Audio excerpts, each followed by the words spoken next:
말씀을 시작하기 전에 하나 광고를 하고 시작하겠습니다. 다음 주 안식일 날 우리 예언의 신 정상회인데요. 생애빛 읽기로 했잖아요, 지난번에. 그래서 책이 없는 분들이 계셔가지고 책을 사왔습니다. 우리 저기 정윤수 집사님 보고 나가실 때 말씀하시면 책을 무료로 드립니다. 예언의 신 중에서 최고의 책입니다. 꼭 한번 읽어보시고 일주일이면 충분합니다. 다음 안식일 날 우리가 정상회 할 때 그런 감동들을 함께 나눴으면 좋겠습니다. 예. 뭐가 보이신가요? 뭐가 주렁주렁 맺혀 있죠? 네. 이 안식일 맛있는 과일들 또 단풍들이 예쁘게 지금 물들고 있는 것 같아요. 하나님과 함께하는 그런 안식일 되시길 간절히 소망합니다.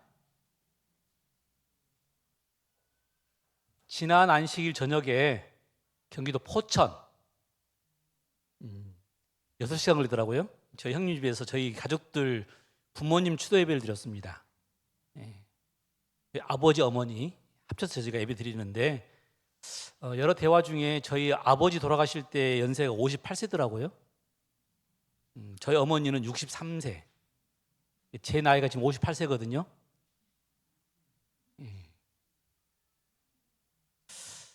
집으로 돌아오면서 또 한 분이 생각이 났는데 저희 결혼식 주례도 하셨고 또 제가 순창교회 담임하실 때 예시 목사도 하셨고 지도 목사도 하셨어요. 갑자기 연합회 올라가셔서 제가 남원교회 장례식도 몇 번 치렀습니다. 연합회 총무로 하셨던 김현성 목사님, 고 김현성 목사님 올라가시자마자 바로 돌아가셨죠. 심장마비로. 근데 그분도 저는 항상 어른이라고 생각했는데 제가 내려올 때 생각해 보니까 그분이 60세가 안 되셨겠더라고요. 제가 찾아보니까 60세 돌아가셨어요. 60세. 여기 60세 넘으신 분들 지금 덤으로 살고 계시면 덤으로 살고 계시는 거예요. 의학의 기술과 하나님의 은혜와 또 재림교회의 어떤 그 건강 생활 때문에 덤으로 살고 계시는 것입니다. 사실 제가 그걸 생각하면서 느낀 게 그거예요. 나도 이미 어쩌면 유전적인 질병이 있기 때문에 어쩌면 이런 생각이 들다 보니까 이게 하나님의 은혜네 라는 생각이 들었습니다. 여러분 그렇게 이 제한적인 삶을 사는 것을 우리가 뭐라고 부르냐면 시한부 인생으로 시한부 인생. 제한된 시간을 가진 사람들, 물론 건강에 우리가 이제 말기암 선고를 받으면 시한부 인생이라고 그러는데요. 건강만 그런 건 아닙니다. 왜냐하면 우리가 가지고 있는 직분들도 시간이 되면 끝나게 되어 있습니다. 대통령 몇 년이요?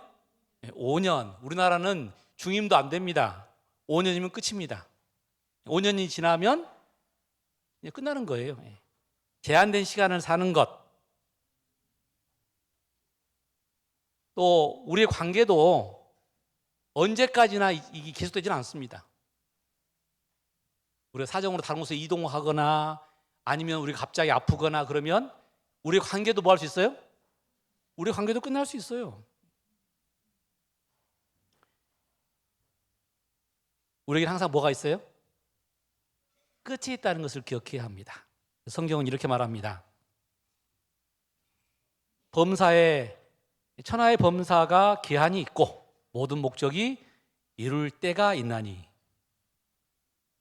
그 다음에 아시겠죠? 심을 때가 있고 거둘 때가 있고 날 때가 있고 죽을 때가 있고 쭉 나오다가 사람이 사는 동안에 기뻐하며 선을 행하는 것보다 나은 것이 없는 줄을 내가 알았고.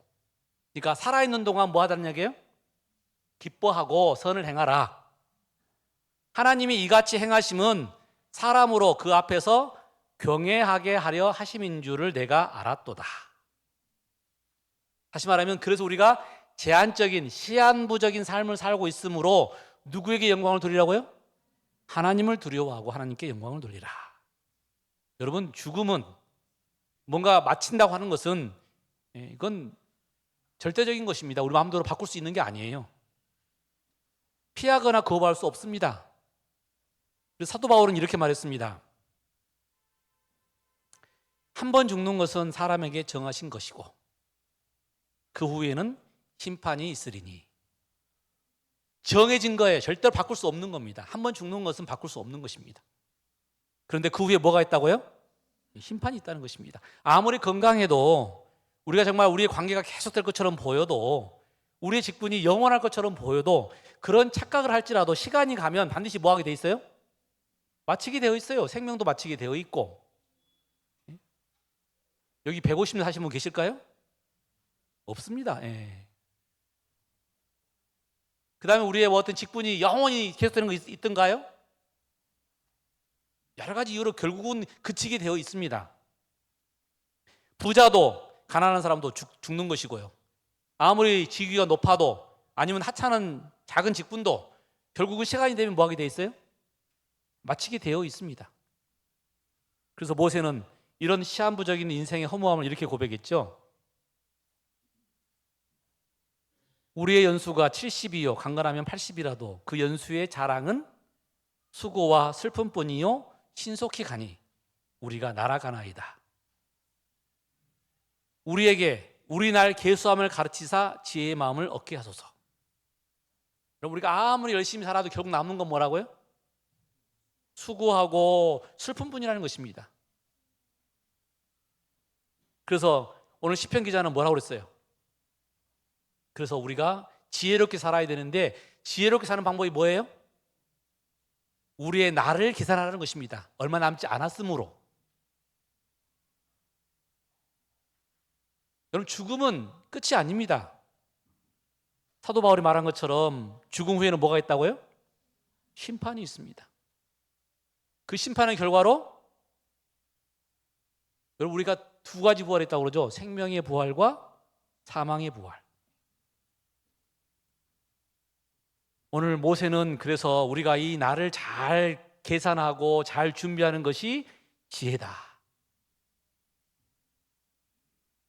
여러분, 노후 준비보다 더 중요한 게 뭐예요? 사후 준비입니다. 사후 준비. 노후 준비는 적당히 되지만 사후 준비는 실패하면 그냥 그걸로 끝입니다. 그래서 우리가 이 세상을 떠나기 전에 아직 살아있을 때 아직 내가 생각할 수 있고 이렇게 번뜩이든 우리에게 어떤 그 생각할 수 있는 기회가 주어졌을 때 뭐 해야 된다고요? 다시 한번 우리가 고려해야 돼요. 우리가 무엇을 할 것인가? 무엇을 준비할 것인가? 메멘토 모리라는 말 들어보셨죠? 뭐 하라? 죽음을 기억하라. 여러분, 죽음을 기억하게 되면 어떻게 될까요? 아무래도 살아있는 것에 충실하게 될 겁니다. 그리고 매 시간을 시한부 사람 생명처럼 진지하게 살게 될 것입니다. 그리고 죽음 후의 세상을 위해서 지혜롭게 준비하는 사람이 될 것입니다. 저는 오늘 아침에 우리는 모두 시한부 인생입니다라는 제목으로 우리가 어떻게 우리의 다음을 준비해야 되는지, 어떤 것이 지혜로운 삶인지 한번 생각해 보길 원합니다. 첫 번째, 우리가 시한부 생명을 사는 우리가 사는 지혜는 뭐냐면 하나님께서 우리에게 주신 소명에 충실하게 사는 것입니다. 충성하는 것입니다.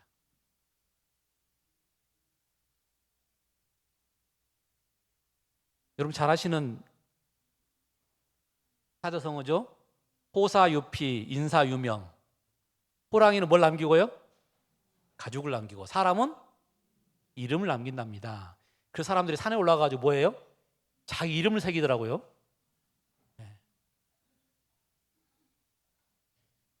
산에 등산하면 꼭 보는 게 사람들이 바위에다가 이름을 새겨놔가지고 얼마나 이름을 남기고 싶었으면. 그런데 그런 이름 아닌 거 아시죠? 어떤 이름이에요? 그 사람이 끼친 그 영향력, 그 사람이 보여준 선한 행동, 그게 두고두고 기억나는 거예요. 우리가 앉아가서 이렇게 이야기하다 보면 누구 이름이 나오면 그 사람이 뭐가 생각나는 거예요? 그 사람이 살았던 모습이 생각나는 것입니다. 어떤 사람이었는지, 베푸는 사람이었는지, 너그러운 사람이었는지. 후세 사람들은 우리를 기억할 겁니다. 뭘 기억할까요? 우리가 우리의 직분을 잘 감당한 사람이었는지, 하나님께서 부르신 소명에 합당하게 살았던 사람이었는지.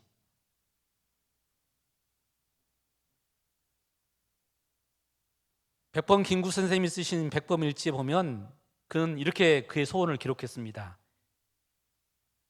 내 소원이 무엇이냐 하고 하나님이 내게 물으시면 나는 서슴지 않고 내 소원은 대한 독립이요 하고 대답할 것이다.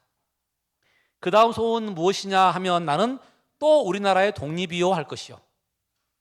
그 다음 소원이 무엇이냐 하는 세 번째 물음에도 나는 더욱 소리를 높여서 나의 소원은 우리나라 대안의 완전한 자주 독립이요 하고 대답할 것이다. 여러분, 그런 분들의 수고에 의해서 우리 대한민국이 지금 자유 대한민국, 엉뚱한 소리에도 자유가 주어지는 그런 나라가 되었습니다. 지금. 그렇다면 재림 성도인 우리에게는 무엇이 여러분 소원이냐고 물어보면 뭐라고 대답했겠습니까? 그렇죠.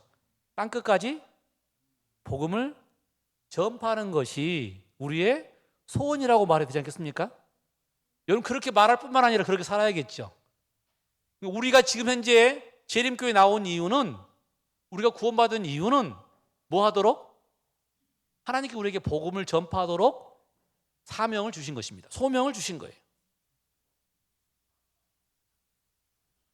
요한 웨슬레는 나에게 하나님 외에는 아무도 무서워하지 않고 죄 외에는 아무도 미워하지 않는 10사람을 주시오. 그러면 이 세계를 불태우겠어. 요한의 마음에 뭐가 있었어요? 요한 웨슬리의 마음에는 이 세상의 복음으로 불태우고 싶은 강렬한 사명감, 소명감이 있었다는 것입니다. 그래서 그가 감리교회를 세웠어요. 여러분, 감리교회 굉장히 큰 교단입니다. 그런 뜨거운 열정이 있었기 때문에, 소명감이 있었기 때문에 가능한 일입니다. 또 여러분, 이 실침한 이스라엘 백성들에게 이스라엘이 멸망할 것이고 바벨론은 포로로 될 것이라는 것을, 그래서 우리가 포로된 생활을 잘 준비해서 70년이 되면 다시 돌아올 것이라고 누가 외쳤어요? 예레미야 선지자가 외쳤죠. 그 예레미야가 말하기를 내가 다시는 여호와를 선포하지 아니하리라 하면, 왜냐하면 자꾸 사람들이 그런 말을 하면 싫어하거든요. 싫은 소리 하면 싫어해요. 그래서 내가 다시는 하지 말아야지 하면 내 중심이 불붙는 것 같아서 골수에 사무치니 답답하여 견딜 수 없나이다. 그냥 그렇게 하면 편하게 지내는데 막 속에서 이 사명감이 불타가지고 그렇게 할 수 없다고 하는 예레미야의 간절한 마음인 것입니다.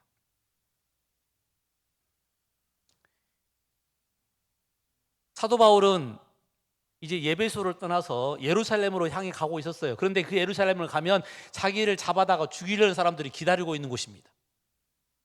그 떠나가면서 마지막 사도행전 20장에 보면 이런 고백을 하죠. 나의 달려갈 길과 주 예수께 받은 사명 곧 하나님의 은혜의 복음 증거하는 일을 마치려 하면은 나의 생명을 조금 더 귀한 것으로 여기지 아니하노라. 이제 나 뭐하러 가는 거예요? 나 지금 죽으러 가는 거예요. 무엇 때문에? 복음을 증거하기 위해서 죽으러 가는 것입니다. 여러분, 그들에게 항상 복음 전파는 간절한 소망이었습니다. 제가 이번 주에 자료를 보다가 이런 글귀를 봤어요. Stress comes from trying to make things happen on your own. Peace comes from leaving everything in God's hands. 스트레스는 모든 일을 스스로 해결하려고 할 때 생기는 것이고, 그러니까 내 마음대로 안 되니까 스트레스가 생기는 거예요. 평안은 하나님의 손에 모든 것을 맡길 때에 온다는 것입니다. 여러분, 믿음이 뭐예요? 하나님께 맡기는 거예요. 하나님께 맡기는 것입니다. 그런데 자꾸 우리가 그렇지 않게 되죠. 왜요? 내 생각대로 내 마음대로 뭔가 해보려고 하는 경향 때문에 그렇습니다. 신앙을 해도 바뀌지 않아요.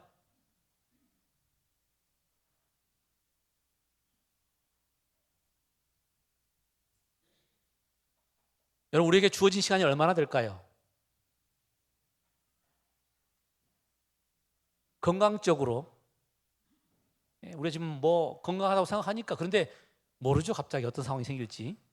그 다음에 직분적으로 우리에게 맡겨진 직분도 시간이 있는 것입니다. 그 다음에 관계적으로 우리는 시간의 한계를 가지고 사는 사람들입니다. 그러므로 우리가 아직 건강할 때, 아직 나에게 무슨 일이 주어졌을 때에, 또 여전히 관계가 형성되어 있을 때에 우리에게 주신 소명을 충성으로 감당하는 여러분과 제가 되기를 간절히 소망합니다. 두 번째, 우리가 이 시한부 인생을 사는 우리가 가져야 할 지혜는, 그러므로 우리가 주를 두려워하고 하나님 말씀에 순종하라는 것입니다.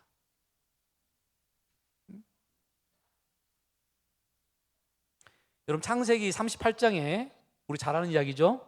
그런즉 내가 어찌 이 큰 악을 행하여 하나님께 득죄하리이까. 누가 한 이야기죠? 요셉이 보디발의 아내에게 한 이야기입니다. 아무도 보는 사람이 없습니다. 그렇죠? 그 다음에 지금 내가 아니라 상대방이 나를 지금 유혹하고 있는 거예요.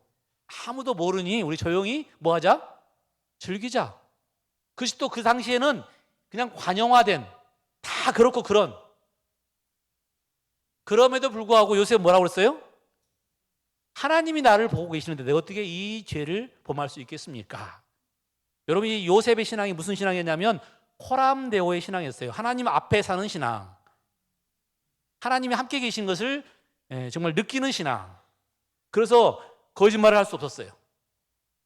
불성실할 수가 없었어요. 왜요? 누가 함께 하시니까? 하나님이 함께 하시니까. 여러분, 이 시한부 인생이라고 하는 것은 하나님께 돌아갈 날이 얼마 남지 않은 것을 아는 인생입니다. 얼마 있으면 돌아가야 돼요. 내 삶이 얼마 있으면 끝난다는 것을 느끼는 겁니다. 그런데 거기서 우리가 거짓말할 수 있겠습니까? 불성실할 수 있겠어요? 여러분, 이 부정직하고 불성실한 사람은 아직 하나님의 임재를 느끼지 못하는 것이고요. 그 다음에 내가 하나님께 돌아간다는 의식을 하지 않고 있는 사람들입니다. 천년만년 살 것처럼, 나는 항상 건강할 것처럼.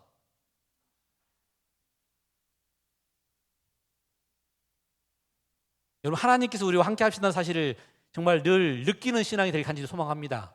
그러기 위해서는 뭘 느껴야 한다고요? 내가 시한부 인생인 것을. 여러분, 10년이 금방 지나갔어요. 또 다른 10년이 금방 지나갈 겁니다. 그 사이에 또 무슨 일이 벌일지 몰라요. 그리고 생각하면 내 생명이 얼마 남았을까요? 제가 저희 아버지가 58세 돌아가신 걸 생각하고 나니까, 아, 나는 이제 앞으로 덤으로 사는 인생이다. 갑자기 정신이 바짝 뜨더라니까요. 아, 내가 지금 덤으로 사는 인생인데 어떻게 살아야겠다. 하나님께서 내일 나를 데려갈 나를 생각하면서 정직하고 성실하게. 여러분, 제가 이 아침마다 우리 전도사님이랑 예배 보면서 지금 각 시대 대행수를 읽고 있거든요. 지금 읽고 있는 장면이 이제 지금은 루터 장면에 넘어가고 있는데, 기억이 나는 부분들이 이런 부분들이에요. 후스, 종교 개혁의 샛별 후스. 그가 감옥에 투옥되어서 황제에 의해서 사형 명령이 내렸습니다. 그리고는 한번 마지막으로 기회를 주겠다. 네가 믿는다고 하는 것을 취소해라. 할 때 그가 이렇게 고백했어요. 그렇다면 내가 무슨 면목으로 하늘을 쳐다볼 수 있겠는가? 내가 지금까지 순결한 복음을 전한 저 사람들을 무슨 면목으로 쳐다볼 수 있겠는가? 나는 그들의 구원을 이제 죽기로 작정된 나의 몸에 이상으로 귀중하게 여긴다. 나의 몸 이상으로 귀중하게 여긴다. 그렇게 내가 하려고 그러면 하나님께 부끄럽다. 내가 그렇게 하려고 그러면 저렇게 열심히 살고 있는 사람들에게 부끄럽다. 그러므로 나는 뭐 할 수 없다? 절대로 내 신앙을 번복할 수 없다. 여러분, 이게 그냥 우스갯소리가 아니고요. 지금 죽음 앞에 사는 이야기예요. 죽음 앞에서.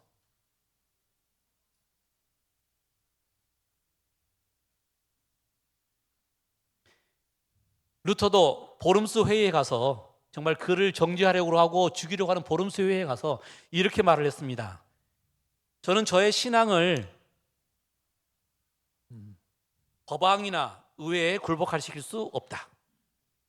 그러므로 성경의 증언과 가장 분명한 논리로서 저를 설복시킬 수 없는 한, 또한 본인이 인용한 성경절에 대하여 저를 설복시킬 수 없는 한, 하나님의 말씀으로 저의 양심을 승복시킬 수 없는 한 저는 취소할 수도 없고 취소하지도 않겠다. 왜냐하면 그리스도인이 자기의 양심을 거스려 말하는 것은 안전하지 못하기 때문이다. 하나님 앞에 사는 그리스도인이 자기 양심을 거스려 거짓말하는 것은 아첨하는 것은 핑계하는 것은 뭐하지 못하다고요? 안전하지 못하기 때문이다. 이 의식은 하나님께서 함께 계시는 것을 느끼기 때문에 하는 이야기입니다.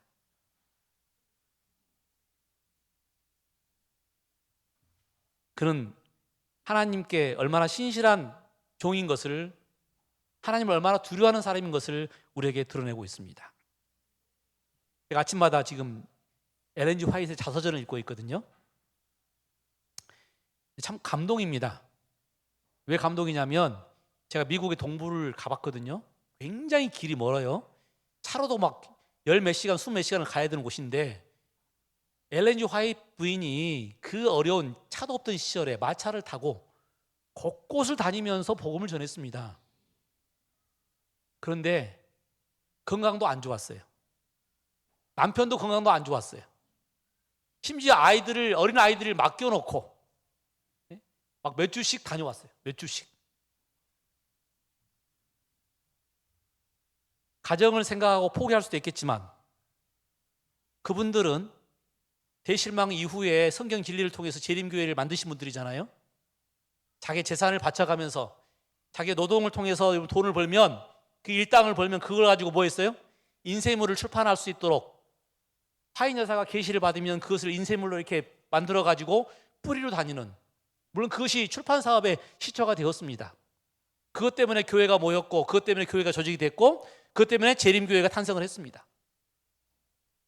그리고는 그 이후로 질병이 걸려서 우리 목사님은, 제임스 화이트는 빨리 돌아가셨어요. 물론 엘렌 화이트도 계속해서 아파하셨어요. 그래서 건강기별도 주신 것이고,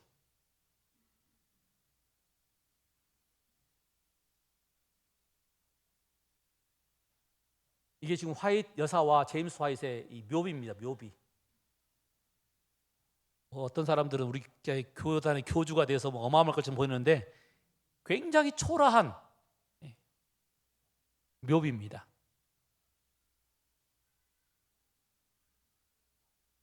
그럼 이렇게 어렵게 교회를 세우고 하나님의 복음을 전파하고, 왜 그렇게 했겠어요? 하나님께서 그에게 계시를 주시고 성령의 감동함을 주시는데 그분이 다른 길로 갈 수가 없었답니다. 그리고 그렇게 어려운 삶을 살면서, 평생 살면서 마지막으로 그가 1915년에 엘림스 헤이븐에서 세상을 떠나기 전에 했던 마지막 말씀이 이거랍니다. 나는 예수님을 압니다. 그분은 내게 충분합니다. 늘 나에게 축복을 줬습니다. 늘 나와 함께 했습니다.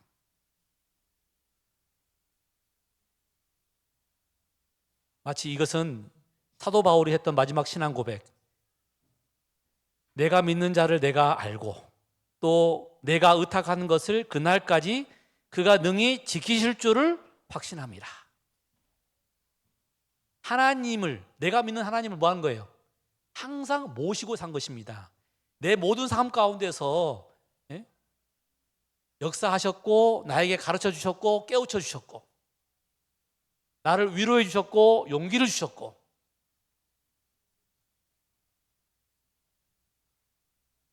그게 사도 바울의 고백이고 엘렌 G 화이트의 고백입니다. 저는 그 고백이 여러분과 저의 고백이 되길 또한 간절히 소망합니다.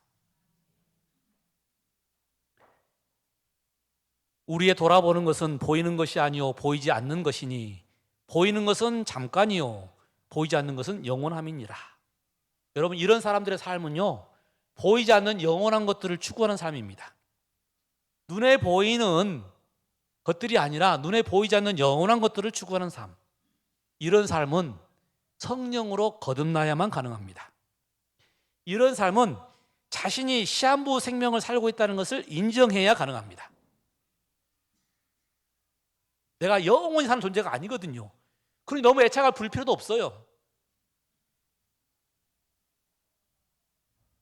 여러분, 이제 얼마 남지 않은 우리의 삶 어떻게 사시겠습니까? 남을 속이겠습니까? 아니면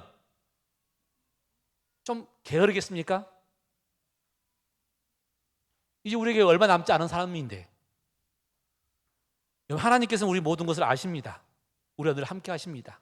그러므로 사랑하는 우리 성도님들, 늘 하나님을 두려워하며 하나님과 함께하는 신앙, 정직하고 성실한 재림 성도가 되시기를 간절히 소망합니다.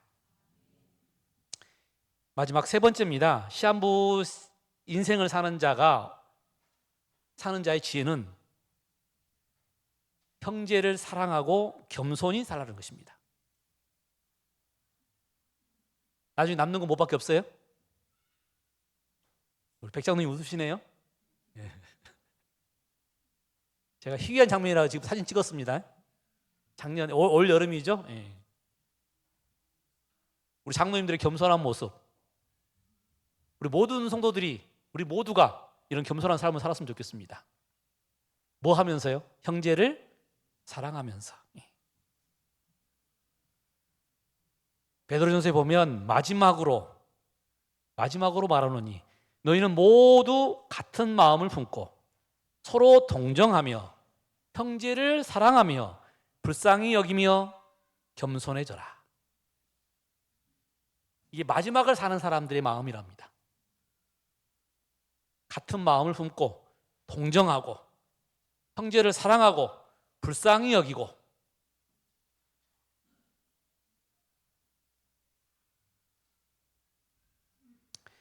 그럼 9.11 테러의 참사를 피한 이 비행기가 한 대 있었어요. 모두가 다 사실은 죽을 거라고 예상했는데 이 비행기가 다행히 살았답니다. 그런데 이 비행기가 지상에 가까우자 휴대폰이 터졌답니다. 그래서 그 비행기 안에 있는 사람들이 가족에게 문자를 보냈대요. 어떤 문자를 보냈을까요? 다 아시죠? 화가 나가지고 너 죽여버리는 사람이 있을까요, 없을까요? 죽음 앞에서 그게 무슨 의미가 있습니까? 그죠? 죽음 앞에서는 오직 누구만 기억나는 거예요? 가족만 기억나고. 가족이 뭐라고 했을까요? 그렇죠. 사랑한다.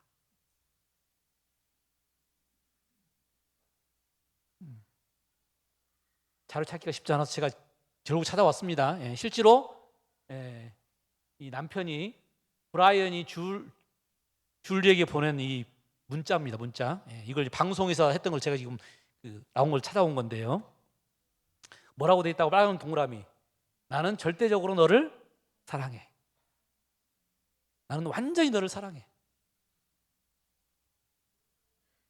여러분, 사람들이 우리가 살아있을 때 서로 미워하고 싸우죠.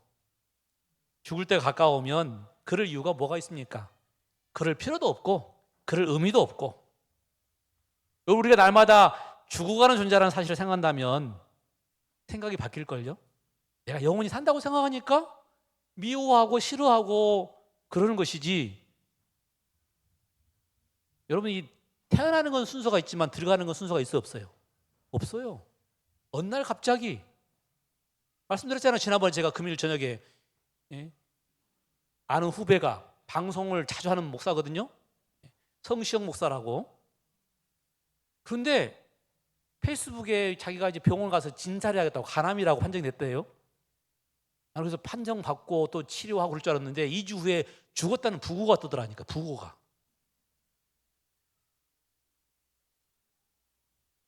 모릅니다, 우리가 어떻게 될지. 그런데 그러면 우리가 이 시한부 인생을 살고 있는 우리가 뭐 해야 한다고요? 그렇죠. 오늘 말씀처럼 마지막으로 너에게 말하노니 형제를 뭐하라? 사랑하라. 서로 동정하라. 불쌍히 여기라.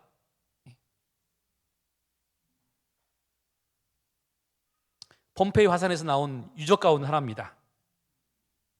그 화산 용암으로, 용암으로 마그마로 이제 생을 마감했던 이 가족들이, 이 사람들이 뭐 한 거예요 지금?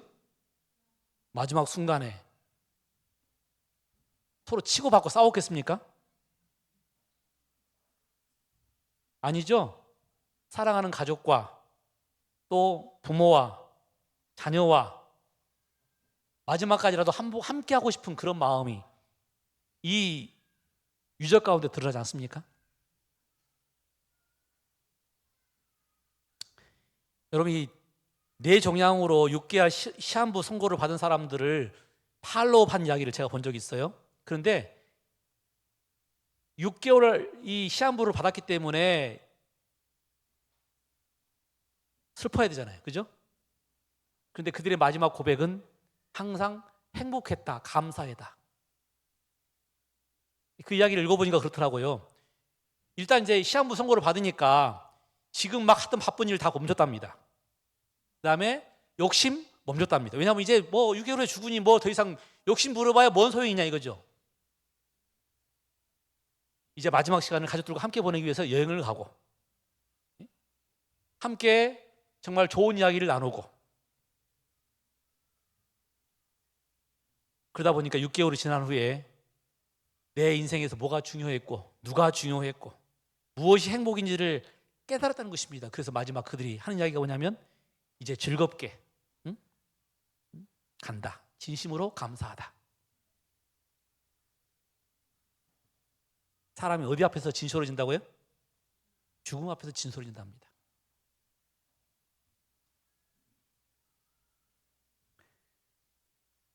제인 톰린슨이라고 하는 사람인데요.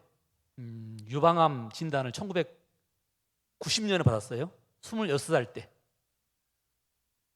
수술해서 건강을 되찾아가지고 괜찮은 줄 알았는데 2000년, 10년 후에 다시 재발했는데 폐와 뼈에 전이 된 것입니다. 그리고는 역시 이 여인에게도 6개월 선고가 내렸어요. 그런 항암 치료를 시작했겠죠.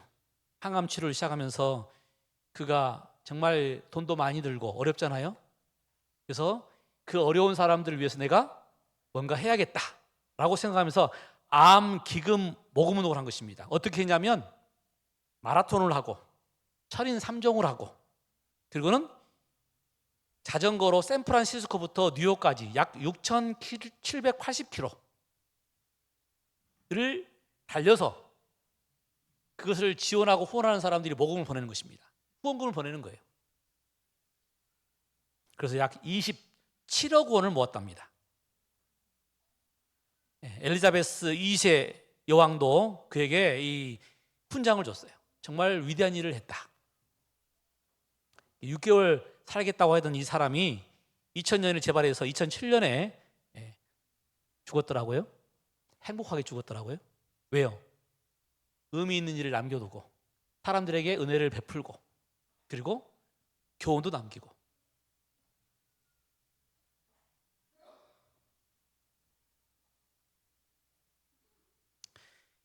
여러분, 어차피 인생은 시한부입니다. 끝이 분명합니다. 그 기간이 좀 기냐 짧으냐의 문제인데 어떤 사람도 길다고 하지 않더라고요. 다 지내고 보면 짧습니다. 그 짧은 생을 사는데 우리가 어떻게 살아야 될 것인가? 메멘토 모리, 죽음을 기억하고 죽음을 준비하고. 가장 지혜로운 사람은 어떤 사람이라고요? 그렇죠. 죽음을 준비하는 사람이에요. 마치 내가 시한부 인생을 사는 것처럼 사는 것입니다. 욕심 버리고 포기하고. 그것이 하나님께서 우리에게 주신 뜻이고 또 우리의 지혜입니다. 전도서 12장에 보면 일의 결국을 다 들었으니 하나님을 경외하고 그의 명령을 지킬지어다. 이것이 사람의 본분이니라. 저는 이제 말씀을 줄이면서 얼마일지 모르는 짧은 인생을 남긴 우리 모두에게 다시 한번 세 가지 지혜를 말씀드립니다. 주신 소명에 충실한 삶, 하나님과 늘 함께하는 삶, 서로 사랑하는 지혜로운 삶을 사는 여러분과 제가 되기를 바라면서 말씀을 줄이겠습니다.